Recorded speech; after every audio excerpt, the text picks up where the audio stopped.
reçoit pour vous M. Matsanti Mandéfi, enfant, président de ces grands mouvements citoyens derrière son enfant. Voilà, nous vous saluons, vous qui nous suivez en ce moment. On va échanger avec notre génie, on va échanger avec notre invité, notre grand de ce soir, et il va nous donner les 3 axes pour que le Congo puisse vivre et palper du doigt le développement tant attendu. Bonsoir, M. Fanfan Matsanti. Bonsoir, M. Doudou Monturé. Vous allez très bien. Très bien. Voilà, grand H, vous êtes grand. Merci. La grandeur se justifie par le savoir-faire ou par quel élément, selon vous? Je ne sais pas, ce sont les autres qui doivent juger de la grandeur d'une personne. Personne ne peut se prévaloir d'être grand si ce ne sont que les autres qui trouvent, qui reconnaissent en lui cette grandeur. Et cette grandeur est un fruit de construction. Il faut construire. Il faut se construire. En construisant les autres, bien sûr. Voilà ce que je peux dire dans cette matière de grandeur. Vous voyez? Parce que la personne, la modeste personne que nous sommes, ne peut pas se prévaloir. Nous ne pensons pas que nous ayons encore beaucoup contribué dans ces pays, mais nous nous battons pour donner le meilleur de nous-mêmes. C'est notre pays. Il faut que ce pays se développe. C'est le souci de tout citoyen consciencieux. Quand on aime son pays, on doit se battre pour son développement. Quand on dit développement du pays, c'est le développement de ses semblables. Et lorsque nous abordons les aspects de développement, nous disons toujours, le développement c'est d'abord l'homme. Développement, c'est d'abord l'homme. Mettre l'homme au centre du développement. Oui, c'est l'homme au centre du développement. C'est l'homme même lui-même le moteur du développement. C'est possible? C'est lui qui propulse le développement. C'est possible? C'est possible. Parce que ce qui nous entoure n'est que le reflet de ce que nous sommes à l'intérieur. Ça veut dire? Ça veut dire, si un homme est développé, vous verrez qu'autour de lui, il y aura que développement. Et les 3 piliers, les 3 axes pour impulser les développements? Nous avons dit, un homme développé, c'est un homme, en lui, on doit retrouver au moins 3 axes du savoir. C'est un homme qui sait être, c'est-à-dire il a le savoir-être. C'est un homme qui sait avoir, c'est-à-dire il a un savoir-avoir. C'est un homme qui sait faire, il a un savoir-faire. Lorsqu'un homme a tous ces ingrédients réunis en 100 personnes, nous disons que c'est un homme qui peut impacter le développement. C'est un homme qui peut modifier son environnement. Lorsqu'un homme sait être, c'est-à-dire, il sait qu'il y a des comportements que je ne peux pas afficher en public. Et lorsqu'un homme qui sait être en tant que parent, il y a des comportements qu'il ne peut pas afficher. Il ne peut pas abandonner ses enfants. Il doit se battre pour sa famille. Il doit être un parent responsable. Lorsqu'un homme sait être, il dira que je ne peux pas dormir dans un environnement sale. Je dois avoir une maison propre. Une maison propre, mon environnement doit être propre. Je dois planter des fleurs. Ma maison doit avoir de l'esthétique. C'est ça savoir-être. Parce que l'homme, c'est d'abord une œuvre d'art que Dieu a mis. C'est un chef-d'œuvre pour Dieu. Ça va être sur le plan comportemental, sur le plan qualitatif, ou comment? Pour être un peu précis. En tout cas, je suis en train de détailler déjà les faits. Quand je dis, lorsque aujourd'hui on vous donne une responsabilité publique, vous devez gérer un bien public. Il ne faut pas les confondre avec un bien privé. Ça, c'est un savoir-être. Lorsque aujourd'hui vous êtes chez vous, vous avez votre parcelle, vous n'allez pas jeter les immondices sur la voie publique. Vous devez penser comment régler cette affaire d'immondices. Sinon, si vous n'arrivez pas, vous allez vous battre en sensibilisant les uns les autres que les immondices créent la maladie. Faisons un effort que nos saletés soient bien traitées, ça nous évitera la malaria, les fièvres typhoïdes ou les maladies qui proviennent des saletés. Vous allez conscientiser les autres qui vont comprendre le sens de l'intérêt de ce que vous dites. Nous devons avoir une maison propre. Et tout ça, c'est le fruit de l'éducation. Mais quelle éducation? La qualité de cette éducation, à la qualité maison, de cette formation. l'éducation à l'école. Tout ça, il faut que l'homme en bénéficie. Et plus loin même, l'éducation spirituelle. Parce que ça fait partie du savoir-être. Un homme doit croire en quelque chose pour son équilibre en tant qu'un être social et moral. Parce que l'homme qui n'a pas de morale, c'est un danger pour l'humanité. Les religions sont là pour recadrer la morale. Mais pour renforcer cette moralité, il faut nécessairement avoir aussi des personnes en ressources, des modèles. Est-ce avons-nous des modèles à suivre? C'est ça. Nous avons la malchance d'avoir un pays où nous n'avons pas mis en place un système de construction de véritables modèles. Nous disons, par exemple, dans la gestion des biens publics, le premier président Kassavoubou, il n'a pas détourné les deniers publics. Lorsqu'il allait en mission, retourner l'argent. C'est un modèle en matière de la gestion de la chose publique. C'est-à-dire que c'est quelqu'un qui avait un savoir-être. Il savait faire la part des choses entre ses biens privés et le bien public. C'est très important. Vous comprenez? Mais tout ça, c'est aussi parce qu'il a hérité d'une très bonne éducation. C'est d'abord quelqu'un qui a un parcours séminariste. C'est pour cela, lorsque demain nous allons choisir nos dirigeants, que ce soit des députés, que ce soit les présidents de la République, que ce soit des gouverneurs, nous devons nous atteler comment ces personnes ont vécu, comment ils ont impacté leur société. C'est très important.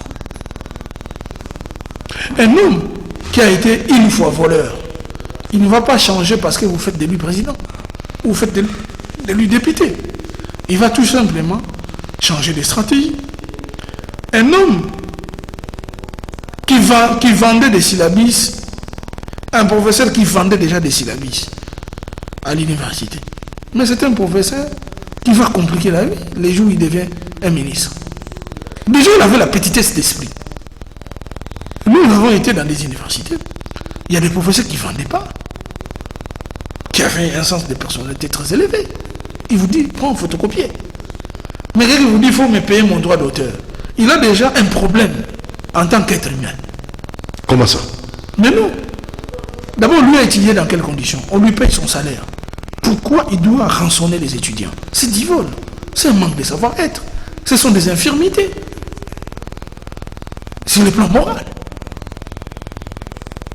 Ce sont des choses qu'on ne peut pas encourager. Quand vous créez une église, vous êtes pasteur, mais vous pensez que votre église c'est une affaire où vous devez gagner de l'argent et devenir riche. Il y a un problème d'infirmité sur le plan moral. Un homme comme ça, même les adeptes qui sortent de cette église, ne peuvent pas être licites. C'est une destruction karma de la société. Alors, là, donc, c'est-à-dire que le savoir-être repose sur des valeurs sociales, repose sur les valeurs spirituelles, repose sur les valeurs morales. C'est ça le savoir-être. Et ça, nous devons nous battre à donner le meilleur d'éducation. Mais sur le plan spirituel, oui, ce sont des valeurs. Mais dans un état laïque, qu'allons-nous faire maintenant? Non. Nous sommes dans un état laïque. Nous sommes un état laïque ne signifie pas un état athée. Il faut faire la part des choses. Un état athée, ça dit on ne croit même pas. Non, c'est ça que j'ai dit. Un état laïque n'est pas un état athée. Un état athée veut dire on ne veut même pas de religion. On ne veut pas de religion. Ça dit il n'y a pas la présence de Dieu. Un état laïque, c'est un état qui accepte la pluralité des religions et la pluralité des concepts. Mais ce sont des concepts qui sont fondés sur des morales et des valeurs. Le christianisme pratiqué à l'église catholique. L'église catholique s'est investie dans la construction de l'homme à travers des grandes écoles. Nous avons des écoles de formation professionnelle. Nous avons des écoles des jésuites qui forment des éminents, des jeunes. Beaucoup sont sortis de ces écoles avec un bagage assez rempli. Et pour certains... Vous comprenez? Mais c'est parce que l'Église catholique a pensé qu'il fallait créer l'homme à travers la formation. Pour certaines personnes qui pensent que notre spiritualité a des problèmes sérieux, il faut essayer de revoir un peu. Cette spiritualité ne va pas permettre le développement de notre pays. Vous savez... Là, je me réfère à Norbert Yamba. Bon, vous me mettez en difficulté parce que, d'abord, je ne peux pas aller me permettre de critiquer un aîné de cette envergure. Mais il a émis un point de vue. Vu dans un angle, dans un paradigme développement. Dans ce contexte qui lui est propre. Il faut revoir un peu notre spiritualité. Dans un contexte qui lui est propre. Notre économie. Et nous parlons, je peux répondre. Dans le contexte qui est propre à mon aîné, je pense qu'il a balayé beaucoup de choses pour conclure. Mais nous disons ceci. Aussi, ce sont les minorités qui donnent l'impulsion à la majorité. Les minorités qui arrivent au pouvoir doivent avoir des valeurs spirituelles de grande envergure afin d'impacter les vies des gens. Vous êtes en France. Vous remarquez, tous les Français ne prient pas, ils ne vont pas à l'église. Tous les Français ne sont pas dans tout ça. Mais vous allez dire que la France n'est pas développée. La France n'est pas au toit du monde. Mais ils ont aussi leurs croyances. Mais parfois, il y a une minorité de gens qui sont dans un environnement donné, qui prient dans des cercles fermés et ils impactent sur l'avenir de la France. Et les Français même, d'autres, ne s'en rendent même pas compte. Et pour notre cas, vous comprenez? Pour la RD Congo. La spiritualité, d'abord, ce n'est pas l'apanage des humains, c'est l'apanage de la providence. Lorsque Jésus est né en Israël, ce ne sont pas les Israélites qui ont demandé Jésus. C'est Dieu qui les a donné Jésus. Lorsque nous avons hérité ce pays, ce n'est pas nous qui avons demandé ce pays. C'est Dieu qui nous a donné. Si Dieu veut élever notre spiritualité, il nous enverra les esprits assez éveillés pour mettre en place un système spirituel qui permettra que ce pays puisse se développer. Le destin des hommes, le destin des nations ne dépendent pas des hommes, tout comme des nations, ils dépendent de la providence. Les Blancs, ils ne sont pas extraordinaires pour être ce qu'ils sont. C'est la volonté du Très-Haut qui les a donné des esprits de qualité à un moment critique de l'histoire qui ont pris en tenaille le destin de leur Ça va être pour une population aliénée. Alors, ça va aussi compliquer. Alors, nous sommes cette voix. Le seul voix à travers son président, nous sommes cette voix qui vient aussi apporter les lumières dans ce sens-là. Parce que nous croyons il faut développer l'homme à travers ces trois piliers qui est le savoir-être, le savoir-faire et le savoir-avoir. Et c'est là où nous insistons. Nous voulons créer, nous voulons inventer. Avons-nous des compétences requises? Ne pensez pas que moi, Fanfan Mansantima, architecte de mon état, pour construire un immeuble gratte-ciel, j'ai besoin d'une magie. C'est un savoir-faire parce que je sais le faire. Ce n'est pas compliqué pour moi. Seuls les petits esprits qui croient que pour faire un avion, il faut être un illuminé. C'est un savoir-faire. Déjà, moi, je n'ai pas fait l'économie, mais j'ai fait un enseignement technique. Je suis architecte. Je sais, mais tout ce que j'ai appris, je suis capable de faire même les gratte-ciel. Et je connais les chemins. Si on me donne les moyens, si on me donne les opportunités, les gens seront... Nous avons besoin de ces génies. Vous comprenez? Créateurs, on en a besoin. Non, mais une bonne formation, les génies sont là.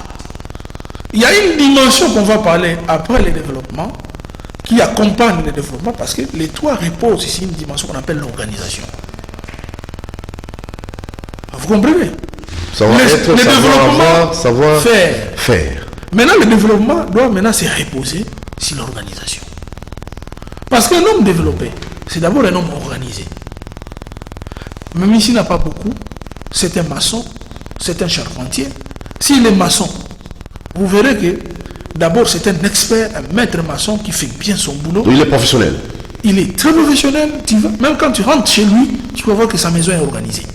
C'est propre, on a planté des fleurs là-bas, un peu de petits trucs. Ses enfants, ils sont dans des très bonnes écoles. Il est maçon, mais il est organisé. Mon père est menuisier, ça ne m'a pas empêché d'être architecte. Vous comprenez? Et tout ça, ça s'apprend. Vous comprenez? C'est parce que ils ont une volonté. Moi, je suis menuisier, mais je veux que mon fils aille plus loin. Et je me bats. Il faut avoir des visionnaires. Et lorsqu'il est là, il s'est dit que, bon, je monte ma société. Il s'est dit que je dois me perfectionner. Et puis, de plus en plus, demain, il devient millionnaire. Oh non, type voilà, Simba Kikisi. Non. C'est un monsieur développé. Il sait comment aller de l'avant. Il a un savoir-être. Parce que dans le domaine relationnel, pour que quelqu'un puisse t'ouvrir des portes, il doit sentir que tu ne vas pas les trahir. Il doit sentir que tu dois le poignarder au dos. Il dit, ah, ce jeune homme, je peux lui ouvrir des portes. Il sait être. C'est Hassan Akibomoto. Hassan Amabete. Et on te tire. Mais si Hassan Akibomoto, type Hassan a savoir-faire, mais Hassan a savoir-être. Si on lui ouvre des portes, la première chose à tirer, ça c'est. Les trois axes vont de pair. Un homme doit être équilibré.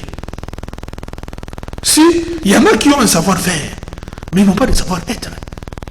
Ce sont des gens très dangereux. Des criminels. Mais c'est ce qu'on dit, science sans conscience n'est que ruine de l'âme. Donc il a la science, il n'a pas de conscience. Quelqu'un qui a le savoir-avoir, il va tirer tout le monde. Il ne va pas rester seul au sommet. Il va vouloir qu'il y ait des petits génies en musique, il y ait des petits génies là-bas. Il ne veut pas être le seul génie, il veut que tout le monde devienne comme lui. C'est quelqu'un qui a le sens de l'intérêt général. Qui sait que, même si je pars, mais nous aurons laissé un grand héritage pour cette nation. Un homme comme ça, c'est une bénédiction pour la race. C'est une bénédiction pour les pays. C'est une bénédiction pour sa tribu et une bénédiction pour sa famille. Non, il faut les former maintenant, il faut les former, il faut avoir une école aussi pour ça. Tout ceci fait partie des concepts et d'organisation. Et dans l'organisation, vous avez les systèmes de gouvernance et vous avez le développement privé. Est-ce que nos systèmes de gouvernance peuvent produire des hommes de cette qualité? Ailleurs, c'est ce qu'ils font. C'est tout un programme qu'il faut mettre en place. Non, c'est un programme, c'est un système de gouvernance. C'est-à-dire que ceux qui vont prendre la gestion du pays, la gestion de la République, ces minorités-là doivent être épris de ces qualités. Quand vous avez un président de la République qui veut un savoir-faire, tu ne verras pas les désordres, tu ne verras pas des artères sales. Ou bien même le gouverneur de la ville de Kinshasa. Vous n'allez pas voir des artères sales. Vous allez voir que vous êtes sur la macadam, mais les gens, il y a des arrêts de bis. Et on discipline des gens, on ne montre qu'à l'arrêt. Ça nous éviterait tous ces embouteillages. Vous ne verrez pas le feu de signalisation de temps en temps en panne pendant des mois, même pendant 9 mois, et puis on vient réparer. Ça, c'est pas un savoir-être. On est où là? Et si on dit ça, on critique. Mais on ne peut pas parler. C'est quand même dangereux. C'est notre pays. Comment on peut accepter ça? Vous ne roulez jamais sur une route sans qu'il y ait des trous. Est-ce que vous êtes gestionnaire, quand vous passez sur des routes comme ça ne vous interpelle pas? Qu'est-ce que ça coûte? Il faut seulement qu'il y ait des trous partout. Si tu es un étranger, tu ne peux pas rouler à Kinshasa. Tu peux mourir. Parce que nous connaissons nos trous. Je sais que cette route-là, les trous, c'est à tel endroit. Donc, ta tête là, tu as enregistré même les emplacements de tous les trous. aucune route où vous pouvez rouler, vous roulez bien. Il n'y en a pas. Dans la ville de Kinshasa. Il faut donner le temps au temps. 100 jours, c'est... Même c'est déjà pas beaucoup. Hein. Même pour colmater les petits trous des routes là. Ça là, il faut donner le temps. Ça, c'est l'entretien. L'entretien, c'est une culture de développement. Vous comprenez? C'est un savoir-être. Comment un homme développé, lui-même, il ne peut pas aller s'entretenir avec la santé. Il ne peut pas seulement aller quand il est malade. C'est chaque 6 mois, il connaît. Faire le check-in. Il doit faire un check-in ou check-up. On doit voir sa santé parce qu'un leader, un homme qui existe, c'est d'abord sa santé. Lorsque le papa est malade, c'est la maison qui tremble. Il faut avoir des moyens aussi pour ça. Hein? Il faut avoir des moyens. Quelqu'un qui a un savoir-faire ne manquera pas de moyens. Quelqu'un qui a réuni les savoir-faire, les savoir-être et les savoir-avoir ne peut pas manquer ses moyens. Même si le pays est pauvre. Quand tu es un bon bénéficiaire, tu ne manqueras pas de marché. Ah. Ça, je l'ai dit, je n'ai jamais vu quelqu'un qui connaît très bien le travail chômé. La plupart des gens qui chôment, vous verrez que il y a quand même des lacunes. Il y a des lacunes. Là, tu es certain. Si le pays ne dispose pas de moyens pour... oui, mais quelqu'un qui connaît vraiment, je vous dis, quelqu'un qui connaît vraiment, il ne rate pas. D'ailleurs... Il sera même un consultant. Moi, je suis un entrepreneur. Quand tu rencontres quelqu'un qui connaît, tu es difficile même à les payer. Tu lui proposes autant, je ne prends pas. Il est parti, hein, parce qu'il est sûr. Imaginez que si tout le monde connaissait. Mais tout le monde allait produire. On allait même s'en foutre de l'État. C'est pour cela que l'État a l'obligation de former les gens. Parce que la création de la richesse repose sur la connaissance de ses citoyens. Plus vous avez les citoyens qui connaissent, plus le pays est riche. Parce que celui-là qui connaît, s'il est même agronome, derrière son champ, il peut faire son petit champ. S'il est informaticien, il mettra en place un système informatique et les autres auront besoin. S'il est chimiste, il va mettre la peinture, tout ça. Qui n'aime pas la peinture chez lui? Il va faire un petit labo de peinture, tout ça. Parce qu'il est bon. Il connaît son boulot. Il fera une peinture de qualité. Et puis à moindre prix. Les gens, au lieu d'aller en ville, ça coûte cher. On va chez lui, mais vous avez la même qualité. Parce qu'il connaît. Donc il faut une certaine réforme. Oui. Pour avoir même dans la musique, là. Les musiciens, vous remarquerez que tous les musiciens qui ont du talent, qui connaissent, mais ce sont des patrons. Le Kwakanza. Oui, mais il est bien. On ne peut pas dire qu'ils sont extrêmement riches, mais il ne peut pas manquer à nouer les déboulements. Maître Gims. C'est un millionnaire, celui-là. Donc, ça pose problème déjà pour notre développement. Les 3 axes que vous venez d'énumérer là. Vous comprenez? Ça veut dire que c'est ça l'investissement que l'État doit faire. Former, c'est-à-dire mettre en place des meilleures écoles pour que les savoir-faire et les savoir-avoir et les savoir-être puissent être pratiqués, enseignés aux différentes couches de la société pour faire booster le pays.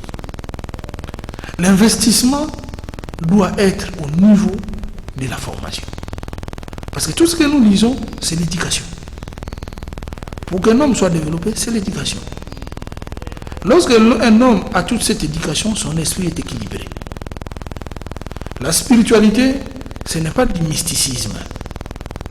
Le mystique, c'est tout ce qui est lié à l'illusion. La spiritualité, c'est tout ce qui est lié au bon sens. Newton, lorsqu'il a dit, il a mis en place la loi sur la relativité et la loi sur la pesanteur, les avions ont décollé. Ce n'est pas un mystique. Mais on dira que Newton, c'est un grand esprit. Donc réfléchissez sur les idées. Voilà.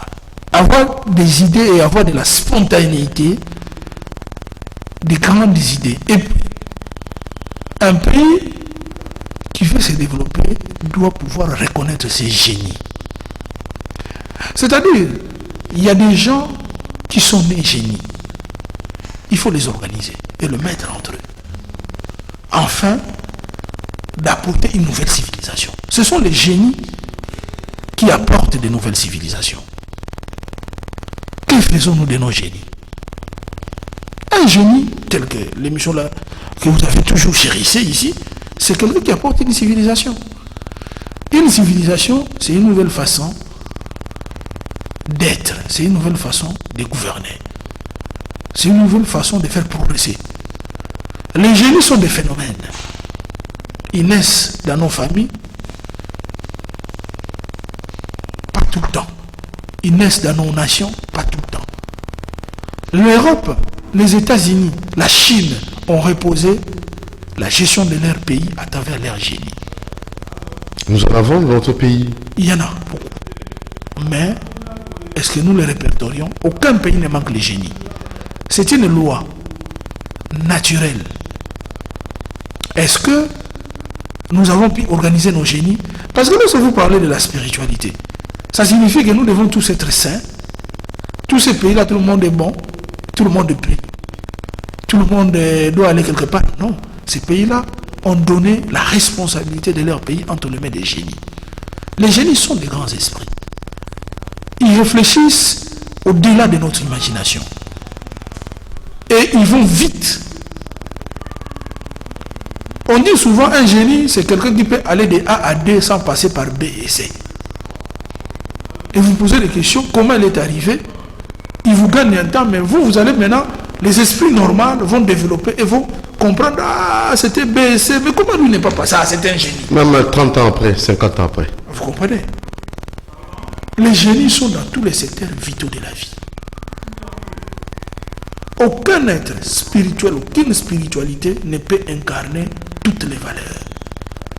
Mais toutes les orientations, toutes les valeurs sont toujours gouvernées par les génies de ces secteurs, qui existent, heureusement, mais qu'on ne sait pas le mettre en valeur. Alors, il nous reste, je crois, une minute. J'aimerais que vous puissiez quand même conclure les différents axes que vous venez d'énumérer pour vivre et surtout parler du doigt le développement, le savoir-être, savoir-avoir et savoir-faire. Est-ce que on peut quand même un jour vivre cette réalité et aussi pour les générations futures qui pourront peut-être un jour dire qu'on a un pays riche, potentiellement riche, et les habitants ont pu comme ça en bénéficier. Notre message en dernier, c'est un plaidoyer que nous faisons auprès du gouvernement. Nous voulons que le gouvernement puisse investir dans les secteurs producteurs ou créateurs de richesses, notamment la formation de l'homme congolais. La formation doit être le pilier central pour un pays en sous-développement. Cette formation, surtout, doit être essentiellement basée sur le métier. Le métier que nous avons besoin. Ces métiers, partout dans le monde, ont toujours été les créateurs de richesses. Aucune nation civilisée, développée, émergente, soit-il, ne puisse reposer son développement sur la formation technique et professionnelle. Ça, c'est un credo. Et d'aider la formation dans sa large conception est un outil qui permet de créer des valeurs liées au savoir-faire, au savoir-être et au savoir-avoir. Parce qu'un être, l'homme qui vient ni avec un cerveau vierge, doit rencontrer un système organisé pour faire de lui un moteur exceptionnel de développement de son environnement. Et nous demandons au gouvernement de trouver en ces mots une véritable solution des maux qui rongent notre nation.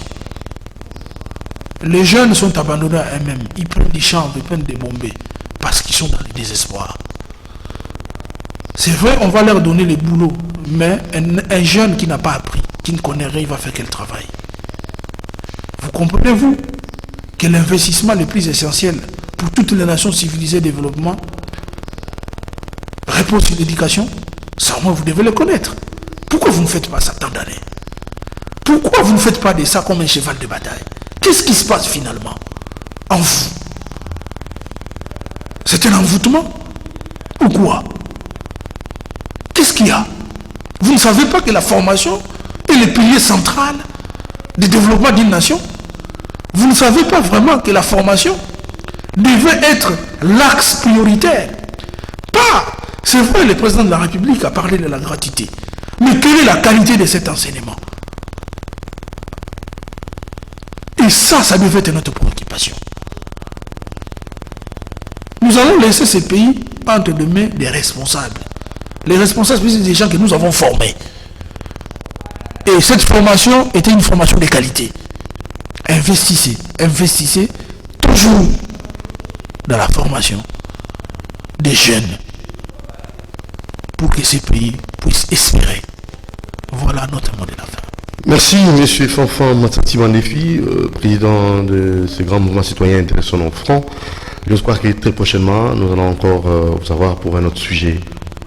Et aussi, comme vous êtes grand, la grandeur, vous avez évoqué, cela dépendra de tous ceux qui vous ont suivi, de tous ceux qui vous ont bel et bien compris, et peut-être qui pourront conclure si réellement vous étiez grand pour ces numéros. Et j'ose croire que la réponse, c'est vraiment à nos auditeurs, à nos téléspectateurs qui nous ont suivis et à nos internautes qui nous ont suivis. Allez y répondre. Merci beaucoup. Merci. Merci à mon Djambé, merci à M. Olivier Longwango, merci à Alain Kabongo, Fiston Atunga, Christian Banjolo, Dieu merci Kifou, Bouinonzinga, Robin Makonda. De tout mon tir, on va vous retrouver très prochainement. Rediffusion demain samedi à 9h. Ciao.